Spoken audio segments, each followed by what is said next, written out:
Shalom. I'm Rabbi Nathan Davidovich, speaking to you on behalf of the WebYeshiva.org, speaking to you from Efrat, Israel.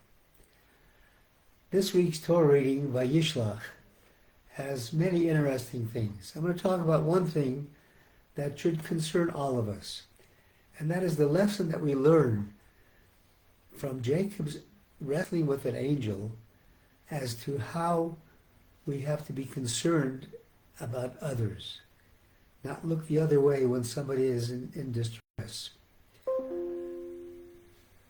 Jacob sees his brother Esau coming to greet him with 400 men. And he's fearful for his life because Esau vowed to kill him.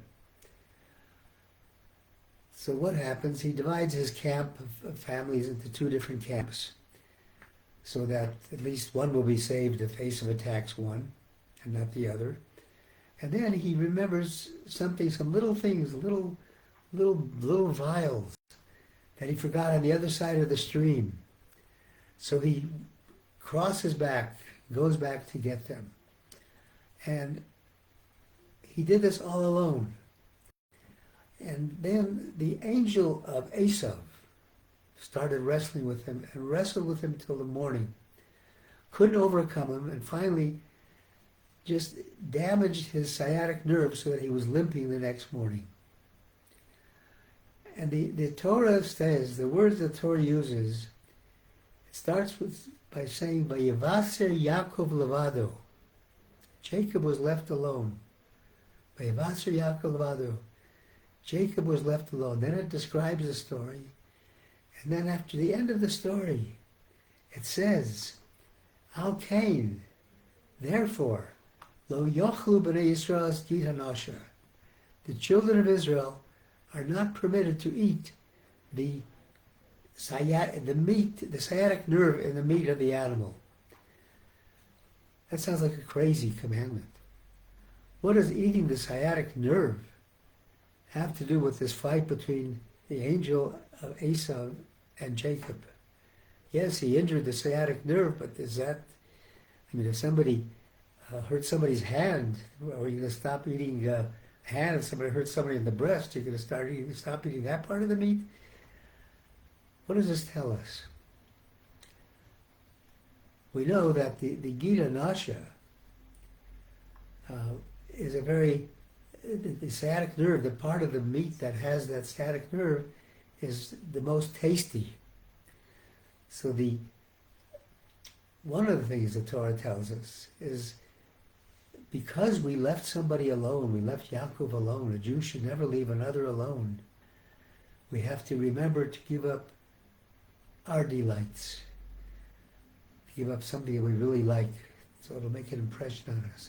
The Chizkuni, a 13th century commentator, he says that really what happened is that the children of Israel did a terrible sin by letting Yaakov go into the night himself, cross back over the stream. His children were very strong. They could have accompanied him, but they didn't do that. And he says, from this lesson we learn how important it is to help others in distress. And he says to do gemilas chasadim between one person and another, to do kindness between one person and another, whatever they need. And there's a story that illustrates this. The Beis Halevi, Rabbi Soloveitchik, had a custom of once in a while taking off his rabbinic garments. I mean, he was a great sage of the generation. Everybody knew him and knew what his words were, and he was such a high level, a Gaon. But once in a while he'd take off his rabbinic clothes and put the clothes of a plain, ordinary person on and go for a walk in the forest. He wanted to see what's going on in the world without people recognizing him. He had a little cap and looked like a peasant. And he's walking one day, and all of a sudden the skies open up and starts pouring. And it was raining so hard he couldn't move forward. There was nowhere to go, so he's looking for a shelter from the storm. He sees the house of a Jew a little bit further away. A light is on, so he goes up to it and knocks on the door. He hears there's people inside, but nobody's answering the door. He knocks even louder. Finally, the owner of the house opens the door, says, "What do you want?" He doesn't recognize him, of course. He says, "Look, it's freezing out here and wet. Can you please let me come in and get some shelter?" At first, he didn't want to do it. He says, "Okay, come in, but don't bother us." He puts him off in a very degrading place, that has him sit on the floor in a corner of the house. He doesn't have any idea who he is. A short time later, a very famous rabbi, comes to visit this house with many of his Hasidim. And the owner is so excited to see him. He invites him in, turns all the lights on. He says, "Let me make you a big meal." He offers him a big meal. They're ready to sit down. So the Rav, the Davidovich Rav, goes to wash his hands before eating bread. And as he goes to the corner where the washing station is, he sees the Beis Halevi, this great Gaon of the generation, sitting on the floor, laying on the floor. He says, "This is a degradation of the Torah." He lifts him up and he says, "What happened?" And at that point, then the owner of the house saw and realized who this was. And he said, "Whoa, oh, I'm so sorry. I didn't know who you were. Please forgive me."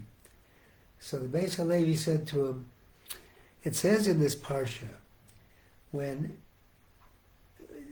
the daughter of Jacob was raped, Dinah was raped by Shechem, the son of Hamor.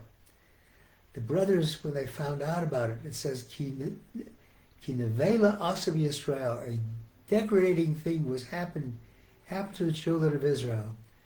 And it added, Shelo Yasu, Amasu Shelo Yasu, this should not happen again. And the question is, why these two things?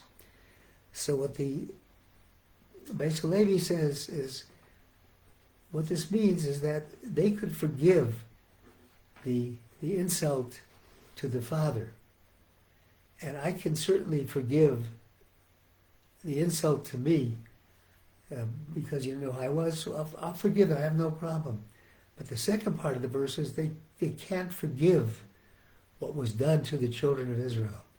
And I too cannot forgive a degradation of the Torah that you do. When you degrade a Talmud Chacham, you are degrading, you're desecrating the Torah. I can't forgive that. There's only one answer that I can give you. He says, "Come with me to my house, stay with me for 2 weeks, and we'll see if we can refine your character so that you won't do this again. Then I'll be able to forgive you." He comes with him to the house of the Beis Levi. The Beis Levi has no servants. He himself waits on him hand and foot for 2 weeks, gives him everything he needs, place to sleep, gives him his food, everything, without any help. At the end of the 2 weeks, the person understands that this is how you're supposed to treat a guest. It doesn't matter whether it's a high person or a low person, the lowest of the low. You have to be treated that same way. And therefore his character became refined to that, so he could understand not to do this again. There's another sentence. When Yaakov saw Esau, saw him coming, he sent malachim. He says, Vayislach Yaakov malachim le'Esau. He sent angels. Rashi says literally angels. And the question is, why did he take angels who have holy purposes, they're doing holy work, to go meet his brother? Why not just send servants? And he says it teaches us a message. The Rabbunim says it teaches us the greatness of doing good to our fellow Jew, to our fellow person, to help them, even in the point of having an angel nullify their holy work. And similarly, the Abbas Shalom says, if you're in the middle of studying Torah, you're doing the highest mitzvah, and somebody comes to you needs to speak to you for a half hour, needs your help on something. Doesn't matter, it could be the smallest person in the world, the most insignificant person. Torah and mitzvahs have to be put aside to be able to help this person. The message we learn from this is Gemilus Chasadim, Chesed, kindness to somebody else. Don't look away. Don't close your eyes. Let's all be more aware of what's going on around us. Thank you for listening on behalf of the webyeshiva.org. I wish everybody a Shabbat Shalom.